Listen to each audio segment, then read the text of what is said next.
November 23, 1942. Outside the Tunisian town of Jadida. Rain falls in slow, heavy drops, pattering on the steel hulls of German Tiger, on tanks freshly unloaded from freighters in Bizerte harbor. Steam rises from their engines as mechanics swarm around them, adjusting tracks, checking ammunition racks, and wiping condensation from optics.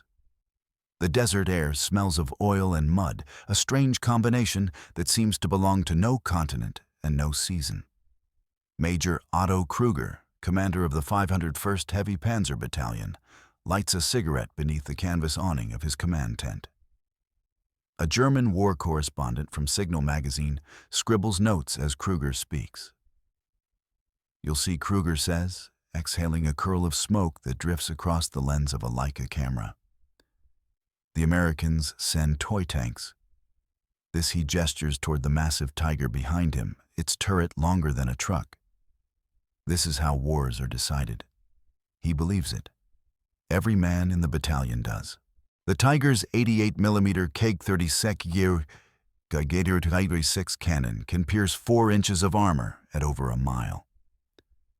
Its frontal plating, more than 100 millimeters thick, has shrugged off British 6-pounders like pebbles. The tank is slow, temperamental, and thirsty, but to the Germans, it is a beast born for dominance. And now word has spread through the ranks, they will soon face the Americans' new machine, the so-called Sherman. Kruger smirks. Another piece of Detroit tin. I wonder if they'll paint white stars on the wrecks so we can find them faster. A mechanic laughs, wiping grease from his hands. The laughter ripples through the camp, half pride, half superstition. The Africa Corps had seen every Allied tank burn from Matildas to Grants, and they expect the same from this one. 3 days later, across the battlefield, the first American armored units arrive. Captain James Jim Harrington, 2nd Armored Division, sits inside his M4 Sherman Lucky Lady. He taps his fingers against the turret wall, feeling the vibration of the Continental engine behind him. The tank smells like cordite and sweat the air, heavy with exhaust. Outside, desert wind hisses through dry grass and broken stone. Command says we're up against new German armor, his gunner Corporal Red Dawson mutters. Big ones, something called a Tiger. Harrington adjusts his headset. Then we hit first and fast. Don't wait to see the stripes. But when contact comes, the sky erupts. German Tigers open fire from a ridge 2,000 yards away. The first shell hits a Sherman, tearing through its front plate like paper. The tank explodes, turret flung skyward in a fiery arc. The crew doesn't even have time to scream. Jesus Christ, Dawson whispers. Reverse smoke move.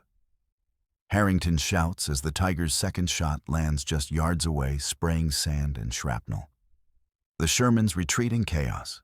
Their 75mm guns can't penetrate the Tiger's armor, except at suicidally close range. One by one, they fall back behind dunes, trading shells that bounce harmlessly off the German beasts. That night, Harrington writes in his notebook, by candlelight, we hit them again and again, and the rounds just bounced off. Like throwing rocks at a train, the Americans regroup under a cold, starless sky, outnumbered, outgunned, but not defeated. They study the Tiger's silhouettes against the firelight and begin sketching plans how to flank, how to move faster, how to call air cover. The M4, for all its flaws, can still do something the Tigers cannot. It can move, and it can multiply. Meanwhile, back in the German camp, Kruger toasts with his men. A fine day's work, he says, clinking tin mugs of schnapps. If these Shermans are the best the Americans can build, the war in Africa will be short. He doesn't yet know that he's wrong, fatally wrong. Because far away in factories across the Atlantic, another kind of army is awakening. One built not of men, but of machines and assembly lines. An army that will drown his Tigers not in gunfire, but in numbers. February 1943. The Kasserine passed Tunisia. A windstorm sweeps through the valley, filling the air with red dust that clings to uniforms and the glass of periscopes. The smell of cordite and burned rubber lingers from the previous day's battle. The 10th Panzer Division is advancing again, and waiting for them are the green, untested units of the U.S. Corps, the U.S. Corps. Captain Jim Harrington's Sherman sits half-buried in mud near the edge of an olive grove. Through his binoculars, he watches tracer fire streak across the valley. German artillery shells arc overhead, whistling before slamming into the ridgeline where American infantry huddle for cover. "Driver, hold position," Harrington says, voice taut. "Sir, Tigers on the left slope," Dawson warns from the gunner's seat. "Two of them, no three." "Copy." "Load, armor piercing." The loader slams a shell into the breach. The Sherman's turret creaks as it turns. The Tiger's muzzle flashes in the distance, a bright white spark, followed by a thunderclap that shakes the ground. The shell smashes into the Sherman's flank, ripping open a hole the size of a man's torso. Harrington's crew dives out as fire engulfs the interior. They hit the dirt, hard ears ringing faces covered in soot. Behind them, Lucky Lady burns until its ammunition cooks off, lighting the valley in bursts of orange flame. On the ridge above, German Commander Major Otto Kruger watches through field glasses. See, they rush forward like amateurs. Their commanders think courage replaces armor. He lowers the binoculars, smiling faintly. It does not. But in Washington and London, those same defeats trigger something new, a reckoning. Reports from Tunisia flood Allied headquarters. The Sherman's gun too weak, its armor too thin. American crews are brave but blind. They lack experience, training, and tactics. General Eisenhower's staff reads every line. They know they must learn fast or lose faster. Back at the front, the learning begins the hard way. The Americans study German movements, noting how the Tigers never fight alone, always covered by infantry and anti-tank guns. The Shermans adapt. They start moving in platoons of 5, advancing in leaps. Artillery softens targets before the tanks move. Engineers modify terrain maps to mark likely Tiger ambush zones. Within weeks, U.S. units begin to change their mindset. The Sherman may not win a duel, but it can outmaneuver. Its engine is faster to start, its turret quicker to traverse its logistics chain unmatched. The tank that burned at Kasserine will rise again stronger through discipline and doctrine. One evening, Harrington stands beside a newly arrived Sherman at the maintenance yard. Its olive-drab paint still smells fresh. "We keep losing them," Dawson mutters, lighting a cigarette. "What's the point?" "The point," Harrington says quietly, "is that they keep sending more." He looks at the long line of tanks stretching to the horizon. "We'll figure out how to make them count." In the German camp, Kruger receives orders for redeployment. The Afrika Korps is collapsing. Rommel's lines are crumbling under relentless airstrikes and supply shortages. He studies a tattered map of Tunisia. Every red marker represents an Allied formation, and there are far too many. Major Sergeant reports the Americans they've brought new reinforcements. Hundreds of tanks. Kruger frowns. "Hundreds, yes, sir. They keep arriving every day. From the port at Algiers." The major stares out toward the horizon where smoke rises like a dark tide.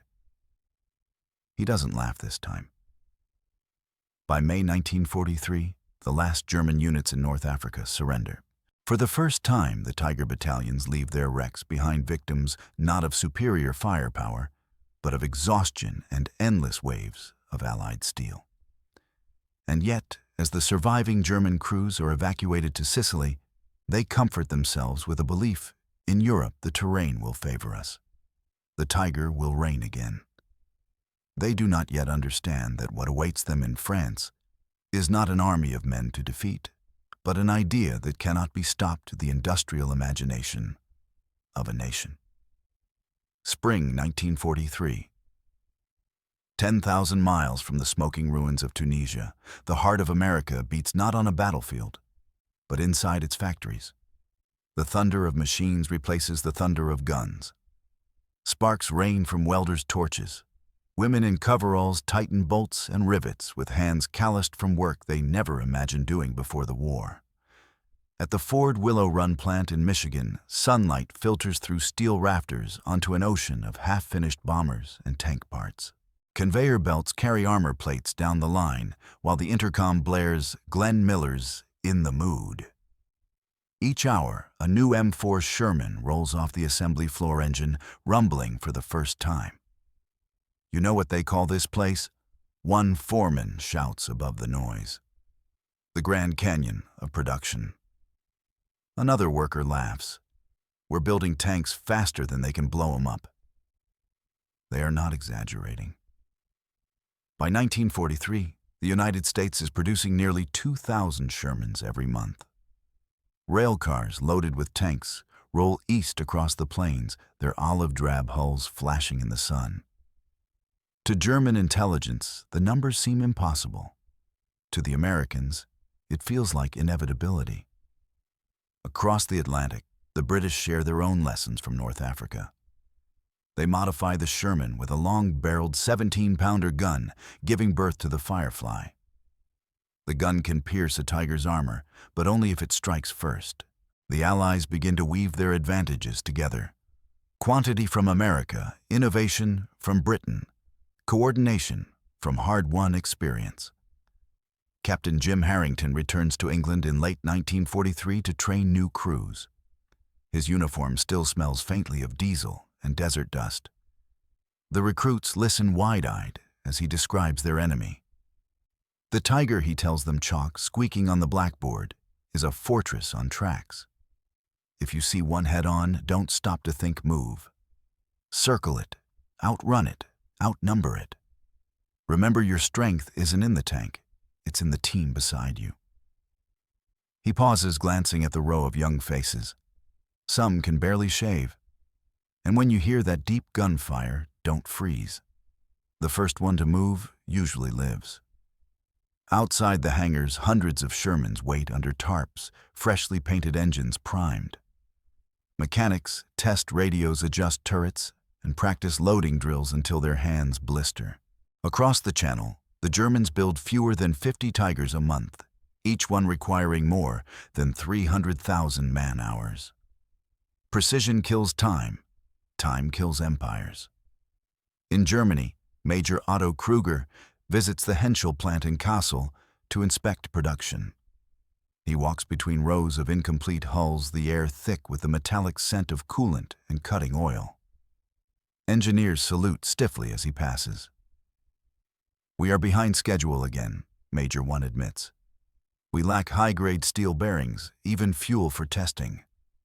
Kruger frowns. "Then requisition them from the Wehrmacht." "They already have," the man replies quietly. Everything goes to the Eastern Front. Kruger gazes at the towering Tiger hull before him, its armor plates glinting under factory lamps. It is beautiful, but fragile in its perfection. Every component is handcrafted, every repair a struggle. He runs a hand over the cold steel and mutters, "What good is strength if it cannot move?" Back in England, the tide of preparation swells. Eisenhower's staff finalizes the plan for Operation Overlord. Millions of tons of supplies stack along the southern coast, fuel drums, rations, ammunition, and rows of tanks so many that their engines form a constant low hum over the fields of Hampshire. Harrington stands beside his Sherman at a forward staging area near Portsmouth. The machine gleams under the faint orange of blackout lights. "You ready for France?" Dawson asks, tightening his helmet strap. "Been ready since Africa," Harrington answers. "Only this time, we're not the underdogs." As the night deepens, the English Channel shimmers beneath a rising moon. Across that narrow strip of water waits Normandy hedgerows villages and the greatest armored challenge in history. Soon the laughter of the Tiger crews will echo one last time. Because when the Shermans land, they will not come by the dozen. They will come by the thousands. June 6, 1944. Normandy, France. Before dawn, the sea itself seems to roar. Wind lashes against the steel sides of the landing craft, waves crashing over soldiers gripping rifles slick with salt water. The horizon flashes with artillery streaks of orange and white, marking the coastline where the German defenses awaken. Captain Jim Harrington's Sherman Lucky Lady II rocks violently aboard an LCT. The men inside speak little. The engines thrum beneath their boots. Over the radio, the beachhead code names repeat like a mantra: Utah, Omaha, Gold, Juno, Sword. 30 seconds, a deckhand yells. Harrington checks his watch. Or 6:27. The ramp lowers with a deafening clang, seawater rushing in. The tank lurches forward, treads gripping sand waves slapping against the hull. Machine gun fire crackles from the bluffs above. One tank to his left takes a hit turret gone. Another stalls, swallowed by a crater. But they keep moving. The Shermans claw their way up the beach through smoke and shrapnel, their guns firing blind at pillboxes. For many, the sea behind them becomes a graveyard of steel. Yet by mid-morning, the beach is theirs. Harrington climbs out of his hatch, scanning the shoreline. Behind him stretch endless columns of landing craft, still coming in their ramps, dropping their cargo, disgorging more tanks, more men, more everything. The American war machine has arrived. Inland among the hedgerows, the 1st Tiger battalions take position. Major Otto Kruger, now attached to the 2nd Panzer Division, watches the smoke rise from the beaches through binoculars. They are trapped between sea and steel, he says to his adjutant. They will not pass these fields. But as the hours pass, his confidence wavers. The Allied artillery does not stop. The bombing never ends. Even at night, the horizon glows red. Reports flood in enemy armor advancing from Bayeux. Supply columns endless. They have more tanks than we have bullets. Kruger's men dig in along a ridge near Villers-Bocage. Tiger and number 231, a monster of 57 tons, positions behind a stone wall gun, aimed at a narrow road lined with hedges. The Tiger's commander mutters, "Let them come." And they do. Harrington's platoon pushes forward through the labyrinth of bocage where every lane could hide an ambush. The tanks move in pairs, one covering one advancing. Air support is constant, the low whine of P-47 Thunderbolts sweeping above rockets, screaming toward unseen targets. "Red, keep your eyes on the tree line," Harrington says over the intercom. "Got movement left side," Dawson replies. A Tiger's muzzle flashes. The shell slams into a Sherman ahead, flipping it sideways. Dirt rains down. "Jesus, back up," and the Shermans scatter smoke grenades bursting around them. The air thickens with fog and dust. Over the radio, a forward observer calls coordinates. Moments later, Allied artillery pounds the ridge. When the smoke clears, the Tiger is gone, tracks shattered, crew abandoned. Harrington exhales, sweat dripping into his collar. "That's one less," he mutters. "Only about 100 to go," Dawson says dryly. For every Tiger that destroys a Sherman, 10 more Shermans arrive. For every German gun emplacement, there is another Allied airstrike. It is not brilliance or luck, it is scale. The Allies have turned warfare into an equation of logistics. Kruger senses it now. His battalion is shrinking daily, not from defeat, but from exhaustion. Engines overheat.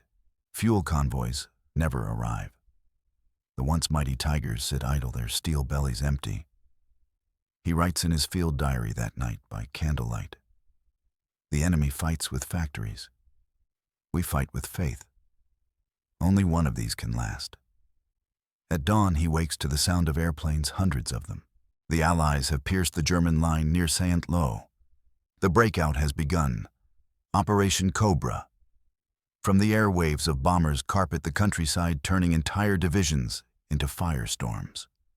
The Shermans follow behind, like green ghosts rising from the smoke. Harrington's unit joins the push, tearing through villages still burning from the raids. They drive past abandoned guns, overturned trucks, and stunned civilians waving white cloths. Every few miles, a wrecked Tiger smolders by the roadside, majestic and useless. "Looks like they finally ran out of gas," Dawson mutters. "Not just gas," Harrington replies. "They're running out of war." The steel tide has begun to move, unstoppable, unending. July 25th, 1944. Near St. Lo, Normandy. The morning begins with thunder, not from the sky, but from 10,000 Allied guns. The air vibrates a continuous tremor that rattles helmets and shakes the ground like the pulse of the earth itself. Soldiers press their faces into the mud as wave after wave of B-17s and B-24s cross overhead, dropping their loads into the German lines. Captain Jim Harrington lies beside his Sherman, feeling the shock waves ripple through his chest. "This isn't bombardment," Dawson mutters beside him. "This is erasure." When it ends, the landscape looks like the surface of another planet, trees sheared to stumps, craters overlapping one another, the air thick with smoke and dust.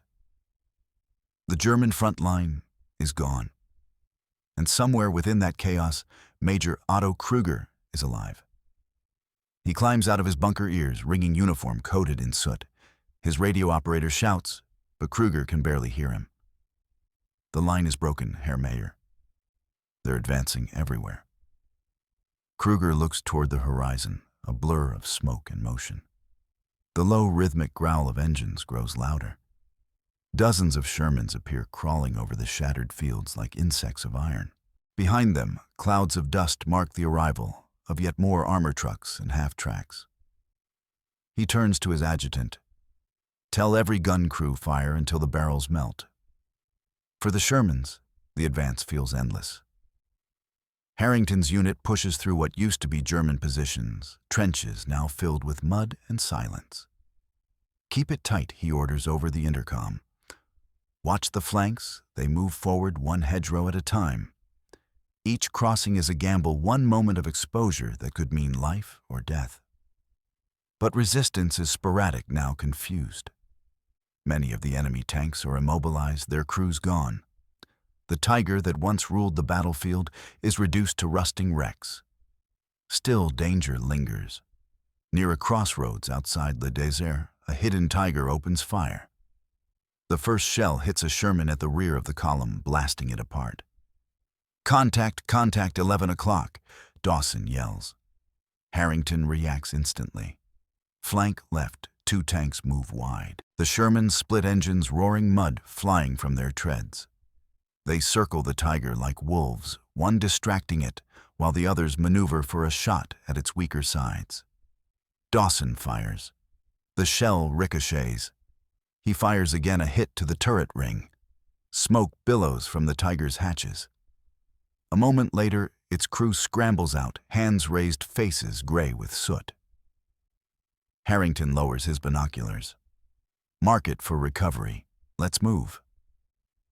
In his shattered command post near Coutances, Kruger receives the latest report. His battalion is down to 4 operational Tigers. Ammunition is nearly gone. His supply trucks lie scattered, bombed out on the road to Avranches. A lieutenant bursts in panic in his eyes. Herr Mayer orders from Army Group B, all remaining armor is to fall back behind the Say River. "We cannot hold," Kruger stares at the map spread before him. The red arrows showing Allied advances stretch farther every hour. "So this is how it ends," he murmurs, "not with a charge, but with a retreat." He knows what the orders mean. Once they pull back, there will be no counterattack, no recovery. The dream of halting the Allies at Normandy is over. That night he walks among the wrecks of his tanks. The moon glints off twisted steel and shattered optics. He stops beside one Tiger, its 88mm gun still pointing defiantly toward the west. "You were our pride," he whispers, placing a hand on its cold armor. "And our burden." The next morning, the Americans push through the gap. Allied radio operators call it the Cobra Corridor. German resistance collapses entirely. Roads clog with retreating vehicles, horses and men abandoning their weapons. Overhead, P-47s strafe without mercy. In his Sherman, Harrington hears the news over the radio. St. Lo secure. Cobra successful. Armor proceeding south. He leans back in his seat exhausted. "We did it," he says softly. "Yeah," Dawson replies. But it doesn't feel like winning. Just surviving. They drive on through the ruins, mile after mile of blackened fields and burned-out tanks. The sound of engines and the smell of fuel fill the air. The battlefield is no longer a place of combat, but of surrender. In less than a week, the German front in Normandy ceases to exist. What remains are fragments, scattered units, broken morale, and a commander staring at a map that no longer means anything. The laughter that once echoed around Tiger battalions has vanished into the smoke. The age of the supertank is over. The age of the assembly line has begun. July 31st, 1944, Avranches, France. The summer air smells of diesel dust and liberation. Allied tanks roll through narrow roads once lined with German checkpoints, now reduced to rubble. Farmers emerge cautiously from barns, clutching children, waving white scarves. For the first time in 4 years, they see the stars and stripes painted on tanks instead of the Iron Cross. Captain Jim Harrington's Sherman leads the column through a small village where shattered church bells hang twisted in the steeple. His crew waves back at villagers tossing flowers onto the road. "Feels strange," Dawson mutters. "After all that fire, people smiling at us." "Don't get used to it," Harrington replies. "We're not done yet." Over the radio, new orders come in. Breakout confirmed. Drive south. Secure Avranches and prepare for counterattack. The breakout Operation Cobra has turned the once stalemated front into a tidal wave. German divisions trapped between Allied armor and relentless bombing are dissolving. Yet behind that collapse, one final threat gathers the counterattack from Mortain. Major Otto Kruger's remaining Tigers crawl along the forest roads near Mortain, and their engines growling, their crews gaunt from sleepless nights. Fuel drums are lashed to the sides of their hulls. Ammunition is rationed to single digits. The mission from High Command is clear-cut. The Allied spearhead retake Avranches and split the American advance. Kruger knows the odds. 4 tanks, 20 men, no air cover. Still he obeys. "We fight with what we have," he tells his men. "For Germany for the last time, if we must." At dawn on August 7th, they strike. The Tigers appear from the morning fog like ghosts, massive silhouettes rolling down the valley. Their cannons fire in thunderous unison, catching an American supply convoy unprepared. Trucks burst into flame. Soldiers dive for cover. "We're hit on the flank," Harrington's radio crackles with static. "Enemy armor, Tigers." Harrington grips the intercom. "Red, turn us around. Fast. We hold this road or we lose the corridor." The Shermans pivot sharply, kicking up dust as they rush to intercept. The battle becomes a deadly dance. Tigers firing from ridge lines, Shermans weaving through hedgerows, calling in artillery and air support. Airstrike inbound. A forward observer shouts over the net. Moments later, the scream of P-47 thunderbolts fills the sky. Rockets whistle down, tearing through trees and soil. One Tiger explodes, its turret hurled into the air like a coin tossed by fate.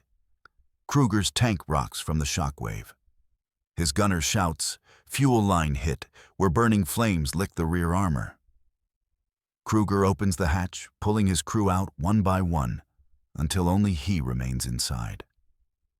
He looks back at the instrument panel glowing orange, at the empty horizon that once belonged to his army. Then he climbs out and runs. By noon, the counterattack collapses. The Tigers are gone, all of them. The German front shatters completely. The road to Paris lies open. Harrington's Sherman rolls past the smoking wrecks that afternoon. He stops beside one Tiger, still smoldering its great gun, pointing uselessly toward the sky. "So that's it," Dawson says, peering from the hatch. Harrington nods slowly. "Yeah." That's it. He climbs down and runs a hand along the charred armor. Beneath the soot-faint stenciling reads, 501st Heavy Panzer Battalion. He remembers hearing that name in Tunisia from the men who once laughed at the Shermans. Now their machines are coffins. He feels no triumph, only exhaustion. They built monsters, he murmurs, but we built more of everything else. Far away at a field headquarters, a colonel delivers the official report. The breakout at Avranches successful. German counteroffensive neutralized. The enemy is in full retreat. The Sherman crews barely hear it. They are too busy refueling, rearming, and repairing, knowing that tomorrow will bring another road, another fight, another tiger somewhere ahead. That night, under a sky alive with distant flashes of artillery, Harrington sits on the hull of Lucky Lady Viscount, writing in his notebook. We used to call them invincible. Now they burn like the rest of us. The difference isn't courage or steel. It's time. They ran out of it. We didn't. He closes the book and listens to the crickets and the faint hum of idling engines. In the darkness, thousands of Shermans stand ready, lined up like silent witnesses to a changing world. The balance of power has shifted from craftsmanship to mass, from the few to the many. And for the first time since the war began, the laughter has stopped for good. August 12, 1944, near the town of Falaise, France. The valley is choking with smoke and wreckage. Black columns rise into the late summer sky, carrying with them the smell of fuel flesh and burning rubber. The road from Argentan to Troon is jammed solid with retreating German columns, trucks, carts, horses, and tanks, all trapped in a killing ground. Above them, Allied fighter bombers dive like hawks, their machine guns stitching lines of fire across the convoys. Captain Jim Harrington's Sherman idles on a ridge, overlooking the chaos below. Looks like hell opened a door. Dawson mutters, binoculars pressed to his eyes. Harrington doesn't answer. The scene before him doesn't need words, just endurance. Orders the driver asks. Hold this line. Let them run straight into the pocket. The trap has closed. The Allies have sealed the Falaise Gap. German 7th Army and remnants of 5th Panzer are encircled. For the once mighty Tiger units, there's no room left to maneuver, no space to fight. They are targets now, not predators. Down below, Major Otto Kruger's last Tiger rumbles along a ruined road lined with corpses and craters. The once glorious machine is caked in soot and grime, its treads clattering over twisted metal.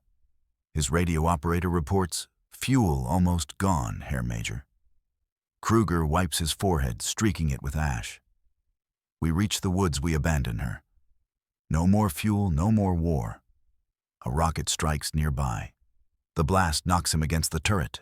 Through the hatch, he sees his world ending, men screaming, horses collapsing, tanks overturned like toys. A convoy truck explodes, showering debris.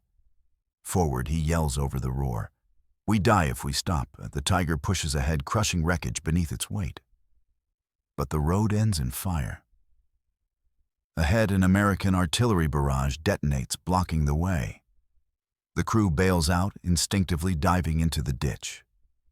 Kruger crawls behind a burned-out half-track, coughing from the fumes. When he looks back, his tank, his symbol of power, is gone, swallowed by flame.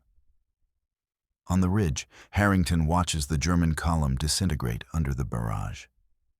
He lifts his binoculars, scanning for returning fire. There is none. The enemy is finished. Cease fire, he says quietly into the radio. The valley below is silent now, except for the crackle of burning fuel and the buzzing of flies. Thousands of vehicles are trapped, some destroyed, others abandoned in surrender. American infantry pick their way through the wrecks, rounding up dazed survivors. One of them, a gray-haired German officer, sits slumped against a cartwheel, staring blankly at the ground. Harrington climbs down from his tank boots, crunching on gravel. He moves among the prisoners, their faces hollow and streaked with soot. Some are just boys. Others wear medals, their uniforms burned to tatters. One mutters in German, "Der Krieg ist vorbei." The war is over. Not yet, Harrington thinks, but close. That evening, as dusk settles, the sky glows red over Falaise. Fires burn on the horizon, an unbroken line of flame stretching for miles. The smell carries for hours. Mechanics work through the night, refueling and rearming. The crews eat in silence, too tired for celebration. Dawson breaks it first. "You think they'll quit now?" Harrington shakes his head. "No. They'll pull back to the Seine, maybe even to the border. But this..." He gestures toward the burning valley. "This is the moment they lost the war." He walks a few paces away, looking at the distant wrecks flickering in the darkness. Somewhere down there, beneath the smoke and ash, lie the ruins of the Tiger tank's machines once thought invincible. Far below, in a shallow ditch, Major Kruger watches the flames consume his last tank. He feels the heat on his face, the vibration of ammunition cooking off. Around him, survivors stagger through the wreckage. None speak. There's nothing left to say. He takes a small notebook from his coat pocket and begins to write by the light of the fire. His hand trembles. "We built a perfect machine, and in doing so, we built our own grave. They built an imperfect one and made it endless." He closes the book, sets it beside him, and stares at the stars struggling to pierce the haze. For the first time, he feels not anger, not shame, only emptiness. The Tiger is dead. The Reich is dying. And the Sherman, the machine they once mocked, rolls on. August 25th, 1944. Paris, France. Church bells ring for the first time in years. Crowds pour into the streets, waving flags and climbing onto tanks that rumble down the Champs-Élysées. Among them are Sherman's engines, growling hulls covered in dust and flowers. Soldiers wave from the turrets, smiling as civilians embrace them, kiss their hands, and throw wine into their open hatches. Captain Jim Harrington sits in the commander's seat of Lucky Lady II as it crawls through the jubilant streets. The crew looks around in awe at the sea of people. Dawson laughs, shaking his head. After all that mud, all that smoke. "We end up in a parade. Don't jinx it," Harrington replies, though a small smile creeps across his face. In the distance, the Eiffel Tower gleams beneath a clear blue sky. Paris is free. But Harrington knows the war is far from over. Reports come in daily, the Germans regrouping beyond the Seine, drawing new defensive lines. He senses that every victory brings them closer to something darker ahead. He writes in his log that night, parked beside the Seine. "The people cheer, but we know what's coming." The Tiger's ghost is still out there in every field, every forest, every ruined town that waits beyond the river. Across the border, in a prisoner transport camp near Chartres, Major Otto Kruger sits on a wooden bench, his uniform reduced to rags. He stares through the wire fence at a row of American Shermans parked nearby, their engines silent, their guns lowered. A young American guard walks past, offering a cigarette. Kruger hesitates, then accepts. They stand quietly for a moment, smoke curling into the evening air. "Those tanks of yours," Kruger says finally, his accent sharp but weary. "They were not better. Just everywhere." The guard nods. "That's the point, sir." Kruger chuckles softly, the sound half laugh, half sigh. "You won the war with factories, not soldiers. Factories don't build themselves." The guard replies. "Took a lot of hands." For the first time, Kruger sees it clearly. The strength of his army had been forged in pride, precision, and fear. Theirs had been forged in unity, and thousands of workers, men and women, strangers, sharing the same purpose across an ocean. One side built machines to prove its greatness. The other built them to protect its freedom. He flicks the cigarette to the ground. "You will rebuild the world with the same hands that destroyed it," he says quietly. "We will only remember how it fell." In the weeks that follow, the Allied advance continues eastward. Town after town falls. The Shermans lead the way past wrecked Panthers, burned Tigers, and surrendering columns of gray-clad soldiers. What was once the pride of German engineering now litters the countryside like bones. From the sky, reconnaissance photographs show a pattern hundreds of smoldering black dots along every road. The Tiger, once a symbol of invincibility, now marks the path of retreat. Harrington's crew feels the change too. The war that began as chaos has become momentum. Each day the machine of progress grinds forward, relentless, mechanical, inevitable. Yet beneath that momentum lies a weariness no victory can erase. Late one night, Harrington walks alone outside his bivouac. The moonlight glints off the armor of his tank parked under the trees. He rests a hand on the steel still warm from the day's run. "You did your job," he whispers. "You all did." He knows what history will say, that the Sherman was the everyman's tank, the workhorse of victory. But to him, it was more than that. It was the proof that imperfection multiplied with purpose could overcome perfection built on pride. Somewhere across the barbed wire, Otto Kruger dreams of his Tiger rolling through an endless field, silent, gleaming, invincible. Then it fades into smoke. December 1944, the Ardennes. Snow covers the pines like ash. The war has one last breath left, the Battle of the Bulge. But the outcome is no longer in doubt. Even the German High Command knows the end is coming. The factories in Kassel are rubble. The oil fields burn. The Tigers that do reach the front run dry before they can fight. When Harrington's unit receives word of the counterattack, no one panics. They prepare, they fight, they endure. By January, the Bulge collapses. The last Tiger is captured near Bastogne, abandoned by its crew. The war that began with laughter ends with silence. May 8, 1945, Victory in Europe Day. Church bells echo again across Paris, London, and New York. Harrington stands beside his Sherman one last time, tracing a finger over the faded white star on its side. He takes out his notebook, opens to the first page, Tunisia 1943, and writes a final line beneath the others. The Tigers laughed. The Shermans endured. And in the end, endurance won. He closes it, places the book on the tank's seat, and walks away. In a scrapyard months later, rows of Shermans wait in silence. Some will be melted down, others sold or sent to new wars. The sun glints off their chipped paint, turning olive drab to gold.